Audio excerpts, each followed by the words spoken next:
જો આ રીતે એસઆઈપી કરશો તો હોમ લોનના વ્યાજના પૂરેપૂરા પૈસા મળશે રિટર્ન.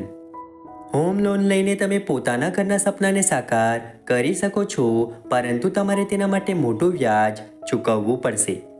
એવામાં જો તમે ઈચ્છો તો તમારી હોમ લોન પર લાગતા વ્યાજના બરાબરના પૈસા પરત મેળવી શકો છો.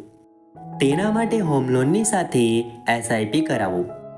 ઘર ખરીદવાના તમારા સપનાને સાકાર કરવા માટે હોમ લોન ખૂબ જ મદદગાર સાબિત થઈ શકે છે, પરંતુ હોમ લોન લેવા માટે પણ ભારે વ્યાજની ચૂકવણી કરવી પડે છે. આવી સ્થિતિમાં આપણે પ્રયત્ન એવો કરીએ છીએ કે એ નાણાકીય સંસ્થા પાસેથી લોન લઈએ જ્યાં વ્યાજ ઓછામાં ઓછું ચૂકવવું પડે.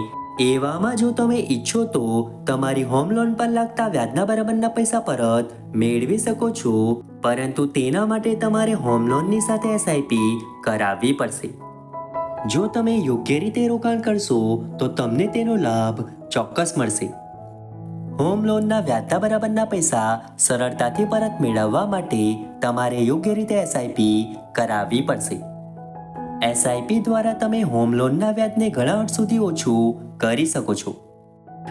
એસઆઈપી એક એવું વિદેશી રોકાણ છે જેમાં તમે નિયમિત રીતે નાની નાની રકમનું રોકાણ કરી શકો છો. તો ચાલો જાણીએ હોમ લોનની સાથે એસઆઈપી કેવી રીતે કરાવવી. જો કોઈ વ્યક્તિ 50 લાખ રૂપિયાની હોમ લોન 20 વર્ષ માટે લે છે તો હોમ લોન પર 9% હિસાબથી વ્યાજ આપવું પડશે. એટલે કે દર મહિને લગભગ 45,000 રૂપિયાની ઈએમઆઈ આવશે. હવે લોનને પૂરી થવા સુધી તમારે લગભગ 58 લાખ રૂપિયાનું વ્યાજ ચૂકવવું પડશે. એટલે કે તમારે મૂળ રકમ અને વ્યાજ મળીને કુલ 1.8 કરોડ રૂપિયાની ચૂકવણી કરવાની રહેશે. હવે જો તમે હોમ લોનની સાથે એસઆઈપી પણ કરાવી હોય તો આ તમારા વ્યાજને પણ કવર કરી લે છે. જો તમે પોતાની હોમ લોનના વ્યાજના 10% બરાબર પણ એસઆઈપી કરાવો છો તો તમે 45,000 રૂપિયાનું રોકાણ કરશો.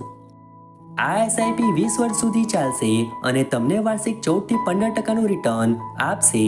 તો 20 વર્ષમાં લગભગ 65 લાખ રૂપિયાનું ફંડ તૈયાર થશે.